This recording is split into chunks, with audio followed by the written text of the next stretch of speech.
Ladies and gentlemen, this is Sean Kipp at Pat O'Brien Chevrolet in Vermillion, Ohio, and this is a pretty Silverado that just came off the truck here. It's a 2020 RST, and there's some cool stuff I'm going to show you around the outside before we go inside. It's got the black badge package, part of what they call the Dark Essentials, so even the RST badge. It's a Z71 RST, so you've got the dual exhaust. It's got the side steps and the 20-inch wheels.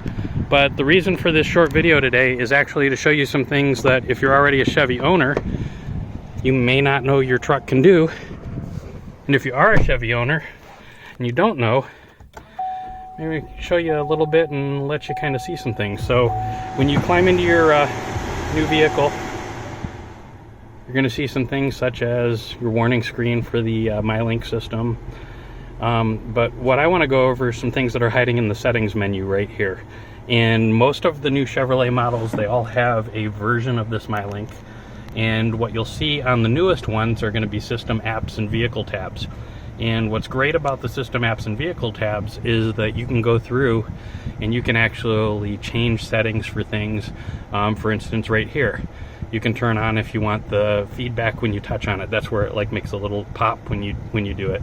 You've got maximum startup volume, so you don't get blasted every time you start up the vehicle that you can set. One of the things that I like going through and setting for our customers before we get started is climate and air quality. Believe it or not, most of our vehicles will not default to an automatic fan speed of high. We offer features such as remote start, which will allow the rapid cooling or heating of the vehicle, but your maximum fan speed when it's in an auto position is going to be limited. To fix that, you just go into the setting, you click high, go back out. Now your auto fan speed is set at high. You'll also see that you've got the ability to change your defog modes, which will also turn on the heated mirrors. Under comfort and convenience, just your chime volume, which you can of course edit, and you can change that to make it more noticeable or not. If you listen to a loud radio or maybe a little bit hard of hearing, that'll help there. You can turn the rear seat reminder on and off, but the default position is going to be on. That's where it alerts you if a rear door had been opened during that trip to double check and take a look and back. Under power locks, you've got open door anti-lockout. That's where if you go to get out of the vehicle, it won't let you lock the vehicle until after the vehicle doors are closed. You've got the delayed door lock feature. That's common to all of our passive entry vehicles. That will actually, when you walk away from the vehicle, in about 25-30 seconds, the doors will lock automatically. It's fantastic if you live in an area of concern, or you tend to like the idea of just being able to walk away and have them lock. It can be bad if you go out to your vehicle often during the day and such like that, but typically that's a preferential thing with the delayed door locks. Teen driver mode, I'll do a separate video on that at some point in time because that requires a little bit of settings and stuff, but you've got the ability to go through and set that. Valet mode as well, depending on the vehicle, that'll allow you to lock out things like presets for the radio, climate controls, etc. In some of the vehicles like the Corvettes where you have the ability to record, it'll actually enter a record mode. In vehicles where we have the where the screen goes up and down, you can actually lock out the screen and gives you a place to tuck in and hide things, and that's all done with a 4-digit code. So under the vehicle tab, you'll also see remote unlock and start. That gives you your defaults as far as remote unlock, light feedback, lock feedback, door locks, how they're going to operate from the remote. Do you want the driver's door to work first or not? Do you want the seats to automatically heat if you have them? There would also be a setting right here for cooled seats if you have that feature. But one of my favorite features that General Motors has decided not to enable in the vehicles as a default, but comes along with all of them, is auto window operation from the remote. And what that does is that's where, as you're walking up to the vehicle, if you press and hold the unlock button, it will actually drop all the windows. So right now we're in Ohio. It's about 92 degrees today. Can get extremely hot in a dark colored truck like this one or a dark colored car, and that gives you the ability to kind of let all the air out of the inside and exhaust some of that hot air.